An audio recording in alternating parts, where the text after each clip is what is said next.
ಆದ್ದರಿಂದ ಆ ಭಾಗದ ಜನರಿಗೆ ಪರಿಹಾರ ನೀಡಿ ಅವರನ್ನು ಒತ್ತುವರಿಸತಕ್ಕಂಥ ಪತ್ರವನ್ನು ಮಾನ್ಯ ಸಾಗರ ಶಾಸಕರಾದಂಥ ಗೋಪಾಲಕೃಷ್ಣ ಬೇಳೂರವರು ಕರ್ನಾಟಕದ ಅರಣ್ಯ ಸಚಿವರಿಗೆ ಪತ್ರ ಬರೆದಿದ್ದಾರೆ. 31/1/2024. ಆ ಪತ್ರದ ಅನ್ವಯ ಅರಣ್ಯ ಸಚಿವರು ತಮ್ಮ ಇಲಾಖೆಯ ತಮ್ಮ ಕೆಳಗಿನ ಅಧಿಕಾರಿಗಳಿಗೆ ನಂತರ 2 ಹಂತದಲ್ಲಿ ಪತ್ರವ್ಯವಹಾರ ನಡೆದಿದೆ. ಉದ್ದೇಶ ಆ ಭಾಗದ ಜನರನ್ನು ಸ್ಥಳಾಂತರ ಮಾಡ್ತಕ್ಕಂಥ ಹಂತವಾಗಿ ಸ್ಥಳಾಂತರ ಮಾಡ್ತಕ್ಕಂಥ ಉದ್ದೇಶ ಇವರ ಈ ಪತ್ರದ ಹಿಂದೆ ಇದೆ. ಈ ಹಿಂದೆ ಅರಣ್ಯ ಭೂಮಿ ಅಂತ ಘೋಷಣೆ ಆದ ನಂತರ ಬೈಬ್ಯಾಕ್ ಸಮಸ್ಯೆಯಿಂದ 72 ವನ್ಯಜೀವಿ ವಲಯ ಘೋಷಣೆ ಆದ ನಂತರ ಅರಣ್ಯದ ಇಲಾಖೆಯ ಅಧಿಕಾರಿಗಳ ಕಿರುಕುಳದಿಂದ ಆ ಭಾಗದ ಜನ ತುಂಬ ಸಂತ್ರಸ್ತರಾಗಿದ್ದಾರೆ. ಆ ಸಂತ್ರಸ್ತರಾಗಿ ನಮಗೆ ಬದುಕಲಿಕ್ಕೆ ಸಾಧ್ಯವಿಲ್ಲ ಅನ್ನೋ ಮಟ್ಟಕ್ಕೆ ಯೋಚನೆ ಮಾಡುವ ಸ್ಥಿತಿಗೆ ಜನ ಯಾರಿದ್ದಾರೆ. ಅವರಿಗೆ ಮೂಲ ಸೌಕರ್ಯದ ಕೊರತೆ, ಅರಣ್ಯ ಪ್ರಾಣಿಗಳ ಕಾಟ ಮತ್ತು ಭೂಮಿಯ ರಕ್ಷಣೆ ಮಾಡತಕ್ಕಂಥ ಸಮಸ್ಯೆಗಳಿಂದಾಗಿ ಅವರು ಜನ ಭಯಪಟ್ಟಿದ್ದಾರೆ. ಅವರ ಆರೋಗ್ಯದ, ಅವರ ಶಿಕ್ಷಣದ ಎಲ್ಲ ಭಯಗಳ ಜನರಿದೆ. ಈ ಭಯವನ್ನು ನಿವಾರಣೆ ಮಾಡಿ ಜನರಿಗೆ ನ್ಯಾಯ ಕೊಡಬೇಕಾದಂಥ ಮಾನ್ಯ ಶಾಸಕರು ಆ ಭಯವನ್ನು ಹೆಚ್ಚು ಮಾಡತಕ್ಕಂಥ ಕೆಲಸವನ್ನು ತಮ್ಮ ಪತ್ರದ ಮೂಲಕ ಮಾಡಿದ್ದಾರೆ.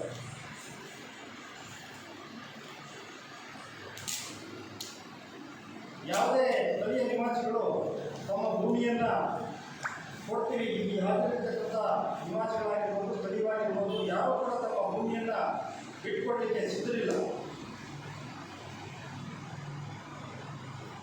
ಆದರೆ ಸ್ಥಳೀಯ ಜನತೆಯ ಜೊತೆಗೆ ಯಾವುದೇ ಸಮಾಲೋಚನೆಯನ್ನು ನಡೆಸದೆ ಶಾಸಕರು ಈ ರೀತಿಯಾದಂಥ ಪತ್ರವನ್ನು ಸರ್ಕಾರಗಳು, ಶಾಸಕರು ಮತ್ತು ಮಂತ್ರಿಗಳು ಜನರ ವಿರುದ್ಧವಾಗಿ, ಜನರ ಭಾವನೆಗಳಿಗೆ ವಿರುದ್ಧವಾಗಿ ಅವರ ಬದುಕಿನ ಜೊತೆ ಚೆಲ್ಲಾಟ ಆಡ್ತಕ್ಕಂಥ ಕೆಲಸವನ್ನು ಇವತ್ತು ದಿವಸ ಮಾಡ್ತಾ ಇದ್ದಾರೆ. ಅದನ್ನು ಈ ಭಾಗದ ವನ್ಯಜೀವಿ ಭಾಗದ ನಿವಾಸಿಗಳೇನಿದ್ದೀವಿ ನಾವೆಲ್ಲರೂ ಕೂಡ ಇದನ್ನು ಖಂಡಿಸ್ತೇವೆ.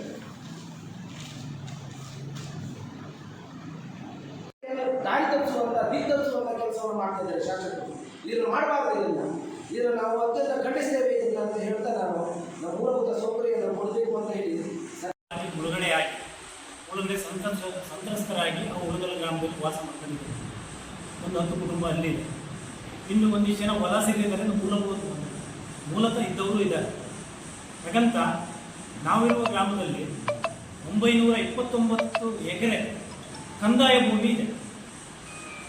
ಈ ಭೂಮಿಯನ್ನು ಅರಿತು ನಾವು ಅಲ್ಲಿ ನಮ್ಮದೇ ಆದ ಒಂದು ವಾಸವನ್ನು ಮಾಡಿಕೊಂಡು ಬದುಕನ್ನು ಕಟ್ಟಿಕೊಂಡಿದ್ದೇವೆ.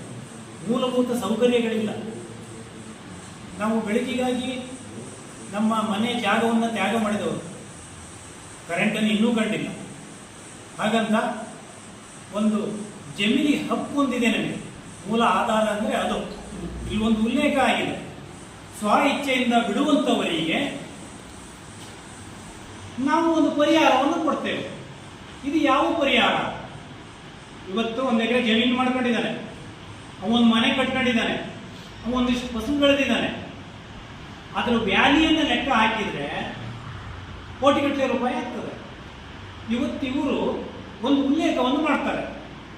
ಒಂದು ಕುಟುಂಬದಲ್ಲಿ ವಾಸ ಇದೆ ಅಂತಂದರೆ 15 ಲಕ್ಷ ರೂಪಾಯಿ ದುಡ್ಡನ್ನು ಕೊಟ್ಟು ಅವರನ್ನು ಹೊರಗೆ ಹಾಕಿ ಬಿಡ್ಬೋದು ಅಂತ.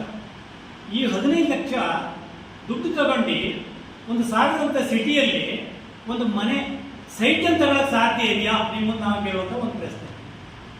ಅಕಸ್ಮಾತ್ ಎಲ್ಲೋ ಸೈಟ್ ಸಿಕ್ತು ಅಂತ ಇಟ್ಕೊಳ್ಳಿ, ಅದನ್ನು ಡೆವಲಪ್ಮೆಂಟ್ ಮಾಡಬೇಕಲ್ಲ. ಅದಕ್ಕೆ ಎಲ್ಲಿಂದ ಕಾಸ್ಟ್ ಬರೋದು? ಜಾಗವನ್ನು ತಗೊಂಡು ಬದುಕೋಕ್ಕಾಗಲ್ಲ. ಅವನು ಏನಾಗಬೇಕು? ಇದಕ್ಕೆಲ್ಲ ಯಾರು? ಸರ್ಕಾರವೇ ಹೊಣೆ. ಪ್ರತಿಯೊಂದು ಜನರ ಸಮಸ್ಯೆಗೆ ಸರ್ಕಾರವೇ ಉತ್ತರವನ್ನು ಹೇಳಬೇಕು, ಪರಿಹಾರವನ್ನು ಕೊಡಬೇಕು. ಇದು ನಮ್ಮ ಕಾನೂನಾತ್ಮಕವಾಗಿ ಇರುವಂಥ ಒಂದು ಸಂವಿಧಾನದ ಪದ್ಧತಿ. ಇದರಲ್ಲಿ ಇದನ್ನು ಕೊಡಬೇಕಾದವರು ಅವರನ್ನ ಸ್ವ-ಇಚ್ಛೆಯಿಂದ ಕೊಡೋರಿಗೆ ಹೊರಗೆ ಹಾಕ್ತೀವಿ ಅಂತಂದರೆ ಇದು ಎಷ್ಟರ ಮಟ್ಟಕ್ಕೆ ಸರಿ? ಇದನ್ನು ಯಾರು ಮಾಡಬೇಕು? ಹಾಗಂತ ನಾವಿಲ್ಲಿ ವಿಧಾನಸೌಧದಲ್ಲಿ ಚರ್ಚೆ ಮಾಡ್ಲಿಕ್ಕೆ ನಮ್ಗಾಗುತ್ತಾ ಇಲ್ಲ. ಅದಕ್ಕಾಗಿ ಒಂದು ಜನಪ್ರತಿನಿಧಿಗಳು ಅಂತ ನಾವು ಆಯ್ಕೆ ಮಾಡಿ ಅವರನ್ನು ಗೆಲ್ಲಿಸ್ಕೊಳ್ಸಿರ್ತೇವೆ. ನಮ್ಮ ಸಮಸ್ಯೆಗೆ ಪರಿಹಾರ ಕೊಡಿಸುವವರು ಯಾರು ಅವರು ಅಂತ ನಾವು ಭಾವಿಸ್ಕೊಂಡಿರೋದು. ಸಾಮಾನ್ಯ ಎಲ್ಲ ತಿಳ್ಕೊಂಡಿರೋದು ಅದೇನೆ. ಹಾಗಂತ ಕೇಂದ್ರಕ್ಕೋ ರಾಜ್ಯಕ್ಕೋ ಮಾತಾಡ್ಲಿಕ್ಕೆ ನಮ್ಗೆ ಹಕ್ಕಿಲ್ಲ. ನಾವು ಕೇಳೋದು ಇವರನ್ನ. ನಮ್ಮ ಬದುಕಿನ ಬಗ್ಗೆ ಪರಿಕಲ್ಪನೆನೇ ಇಲ್ಲ ನಮ್ಮ ಜನಪ್ರತಿನಿಧಿಗಳಿಗೆ ಅಂತಂದ್ರೆ ಇದರಷ್ಟು ಅಸಂಬದ್ಧವಾದ ಒಂದು ಪ್ರವೃತ್ತಿ ನಾವಿನ್ನೇನು ನೋಡಕ್ ಹೋಗೋದು ಬೇಡ. ಆಗಿರುವುದರಿಂದ ಈಗ ಯಾರೋ ಒಬ್ರು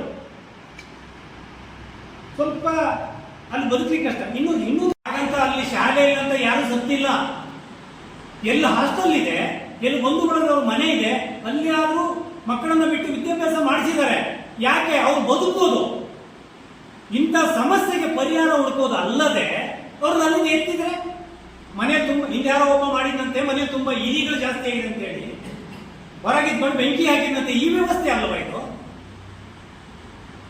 ಇವತ್ತು ನಮ್ಮನ್ನಾಳುವ ಶಾಸಕರು ಈ ಒಂದು ನಿರ್ಧಾರ ತಗೊಂಡಿದ್ದಾರೆ ಅಂತಂದ್ರೆ ಅವರ ತಲೆಯಲ್ಲಿ ಏನಿದೋ ನನಗೆ ಗೊತ್ತಾಗ್ತಾ ಇಲ್ಲ. ಜನಪ್ರತಿನಿಧಿಗಳು ಅಂತಂದ್ರೆ ನಮ್ಮನ್ನ ಆಳುವವರು, ನಮ್ಮ ಮೂಲ ತೊಂದರೆಗಳನ್ನ ಇಂಚಿಂಚು ಅರ್ಥ ಮಾಡಿಕೊಂಡು ಪರಿಹಾರ ಕೊಡುವಂತವರು ಅಂತ ನಾವು ಅವರನ್ನ ಆರಿಸಿ ಗೆಲ್ಲಿಸಿ ಕಳಿಸಿರ್ತೇವೆ. ನಮ್ಮ ಪರವಾಗಿ ಅದಕ್ಕಾಗಿ ಇರುವಂತ ಒಂದು ವ್ಯವಸ್ಥೆಯಲ್ಲಿ ಮಾತನಾಡಲಿಕ್ಕೆ ಕಾನೂನು ಚೌಕಟ್ಟಿನಲ್ಲಿ ಏನು ತೊಂದರೆ ಬರ್ತದೆ ಸರಿಪಡಿಸಲಿಕ್ಕೆ ಅಧಿಕಾರಿಗಳಿಗೆ ಒಂದು ಕಟ್ಟುನಿಟ್ಟಿನ ಕ್ರಮ ಇರ್ತದೆ. ಪ್ರಾಣಿ ಬದುಕಬೇಕು, ಅರಣ್ಯ ಇರಬೇಕು. ಅದ್ರ ವಿರುದ್ಧ ಇದ್ದವರಲ್ಲ ನಾವು. ನಮ್ಮ ಜಮೀನು ಸುತ್ತಮುತ್ತದಲ್ಲಿ ಅರಣ್ಯವನ್ನು ಬೆಳೆಸಿದ್ದೇವೆ. ನಮ್ಗೆ ಅಗತ್ಯ ಇದ್ರೆ ಮಾತ್ರ ನಾವು ಅದನ್ನೇನಾದ್ರು ತಕ್ಕೊಳ್ತೇವೆ, ಇಲ್ಲಾಂದ್ರೆ ಅರಣ್ಯ ಪ್ರೇಮಿಗಳಾಗಿ ಬದುಕುತ್ತೇವೆ ನಾವು. ಹಾಗಂತ ನಮ್ಮಿಂದ ಏನ್ ತೊಂದರೆ ಆಗ್ತದೆ? ಇವತ್ತೊಂದು ರಸ್ತೆ ಮಾಡ್ಕೊಂಡು ಹೋಗ್ಲಿಕ್ಕೆ ಬಿಡೋದಿಲ್ಲ. ಮಳೆಗಾಲದಲ್ಲಿ ಒಂದು ಕಚ್ಚಾ ರಸ್ತೆ ಮಾಡ್ಕೊಂಡಿದ್ರೆ ಗಾಡಿಗಳು ಓಡಾಡೋದಿಲ್ಲ. ಅದು ಮಣ್ಣಿನ ರಸ್ತೆ, ಅದಕ್ಕೆ ಇವತ್ತೊಂದು ಟಾರೋ ಸಿಮೆಂಟ್ ಹಾಕ್ಲಿಕ್ಕೆ ಏನಿತ್ತು ಅಂದ್ರೆ ಅದು ಆಗೋದಿಲ್ಲ. 50-60 ಕಿಲೋಮೀಟರ್ ನಡ್ಕೊಂಡು ಸಾಕ್ಬೇಕು ಎಷ್ಟೋ ವರ್ಷದ ಹಿಂದೆ. ಈಗ ಏನಿಲ್ಲ, ಒಂದು 2 ವೀಲರ್ ಹೋಗುವಂತ ವ್ಯವಸ್ಥೆ ಇದೆ. ಅದು ಸುರಕ್ಷಿತವಾದ ಒಂದು ಪಕ್ಕ ರಸ್ತೆ ಇಲ್ಲ ಅಂದ್ರೆ ಇನ್ನೊಂದು ಕೇಳ್ತೀರಾ, ನಮ್ಮ ಉಲಗಲ ಗ್ರಾಮದ ಕಾನೂನು ಕೋಟೆ ಹೇಳುವಂಥದ್ದು ತಾವೆಲ್ಲ ತಿಳಿದಿದ್ದೀರಾ. ಇದು ಪ್ರವಾಸೋದ್ಯಮಕ್ಕೆ ಸೂಕ್ತವಾದ ಸ್ಥಳ ಅಲ್ಲದೆ ಅದು ಒಂದು ಧಾರ್ಮಿಕ ಕ್ಷೇತ್ರನೂ ಹೌದು. ಪ್ರಾಚೀನ ಕಾಲದ ಇತಿಹಾಸವುಳ್ಳ ಧಾರ್ಮಿಕ ದೇವಸ್ಥಾನಗಳಿವೆ.